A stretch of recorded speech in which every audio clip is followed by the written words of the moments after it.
Teman-teman, perkenalkan, nama lengkap saya Jeffrey Nusilman, kelas C, semester 1, dengan NIM 2103030093,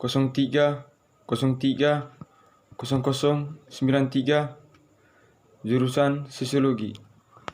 Baik, pada kesempatan ini, saya akan menjelaskan review dari buku Dasar-Dasar Ilmu Politik tentang komunisme, demokrasi menurut terminologi komunisme dan perkembangan post-komunisme. Langsung saja saya akan menjelaskan. Seperti telah dijelaskan sebelumnya, demokrasi didukung oleh bagian besar negara di dunia. Akan tetapi, perlu disadari pula bahwa di samping demokrasi konstitusional beserta macam-macam variasinya, pada akhir abad ke-19 telah timbul suatu ideologi yang juga mengembangkan suatu konsep demokrasi yang dalam banyak hal linear reksa, bertentangan dengan asas-asas pokok dari demokrasi konstitusional. Demokrasi dalam arti ini dipakai misalnya dalam istilah demokrasi proletar dan demokrasi Soviet. Pada permulaan abad ke-19, keadaan kaum buruh di Eropa Barat menyediakan kemajuan industri secara pesat telah menimbulkan keadaan sosial yang sangat merugikan kaum buruh, seperti misalnya upaya yang direndahkan, jam kerja yang panjang, tenaga perempuan dan anak-anak salah guna sebagai tenaga murah, keadaan di dalam pabrik-pabrik yang membayangkan dan menangguh kesehatan. Dan buruk ini mengunggah hati orang banyak, antara lain cendekiawan seperti Robert Owen di Inggris 1771 sampai 1858, Saint-Simon 1760 sampai 1825 dan Fourier 1772 sampai 1837 di Prancis untuk mencoba memperbaikinya. Masa mahasiswa, Marx melakukan kegiatan politik yang dianggap radikal.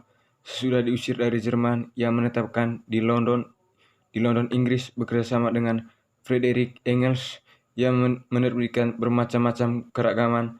Di antaranya yang paling terkenal ialah Manifesto Komunis dan Das Kapital. Hegel, seorang guru besar filsafat pada Universitas Berlin, adalah tokoh dari mazhab dinamakan idealisme. Ia menganalisa bagaimana panca indera manusia yang terbatas kemampuannya berusaha untuk menangkap kebenaran. Ia berpendapat bahwa apa yang dianggap oleh manusia sebagai kebenaran sebenarnya hanya merupakan sebagian saja dari kebenaran itu. Kebenaran dalam keseluruhan hanya dapat dianggap oleh pikiran manusia melalui proses dialektif, proses testis, melalui antitesis menuju ke sinetis, kemudian melalui lagi dari permulaan, dan begitu seterusnya. Dalam menjelaskan proses dialektik, Hegel mengatakan bahwa proses ini dilandasi oleh dua gagasan. Pertama, gagasan bahwa semua perkembangan dan terus-menerus berubah. Kedua, gagasan bahwa semua berkembang dan terus-menerus. Kedua gagasan bahwa semua mempunyai hubungan satu sama lain. Misalnya saja, suatu konsep A yang dianggap sebagai kebenaran pada hakikatnya mengandung unsur-unsur yang benar, akan tapi juga unsur-unsur yang tak benar, agar supaya pikiran manusia dapat menganggap konsep yang lebih dekat kepada kebenaran yang sempurna, maka konsep A harus dihadap dengan konsep B. Konsep B merupakan kebalikan dari konsep A sekalipun telah dilahir dari konsep A sendiri. Dari hasil informasi antara konsep A dan konsep B timbul konsep C yang dinamakan sinetis dan merupakan hasil dari pergumulan antara tesis konsep A dan antitesis konsep B. Pikiran manusia telah berhasil menganggap kebenaran seluruh yang oleh Hegel dinamakan ide mutlak. Jadi, boleh dikatakan bahwa dialektif adalah gerakan maju dari taraf rendah ke taraf yang lebih tinggi dengan suatu irama pertentangan dan persatuan.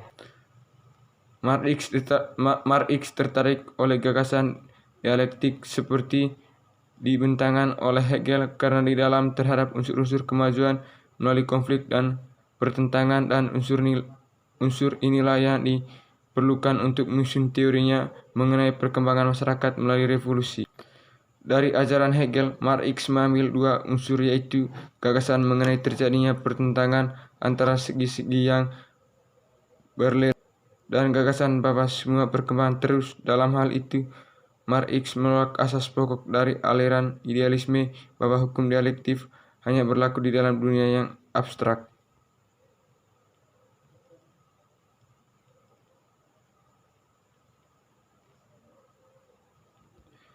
Yaitu dalam pikiran manusia, Marx menandaskan bahwa hukum dialektif terjadi dalam dunia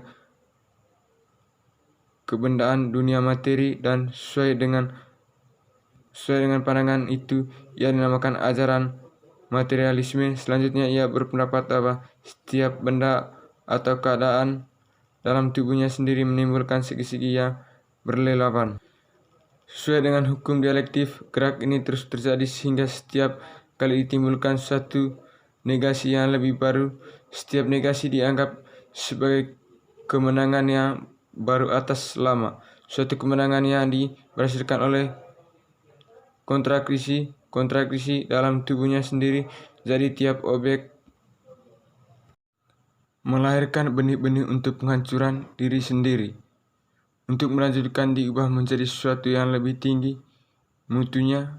Negasi dianggap sebagai penghancuran diri yang lama, sebagai hasil dari perkembangan diri sendiri yang diakibatkan oleh kontradiksi. Menurut Marx, perkembangan dialektis terjadi lebih dahulu dalam struktur bawah atau masyarakat yang kemudian menggerakkan struktur atasnya. Basis dari masyarakat bersifat ekonomis dan terdiri dari dua aspek, yaitu cara berproduksi, misalnya teknik alat-alat, atas dua aspek, yaitu cara hukum dialektika. Masyarakat telah berkembang menjadi masyarakat kapitalis, di mana Marx berbeda. Gerak dialektis ini mulai pada saat ekonomi primitif berkembang dari suatu masyarakat yang tidak mengenal milik pribadi dan tidak mengenal kelas menjadi masyarakat yang mengenal milik pribadi serta pembagian kerja, dan karena itu mengenal pula pembagian dalam kelas-kelas sosial. Jadi masyarakat yang semula bersifat kumene primitif pada suatu ketika menjadi masyarakat berkelas.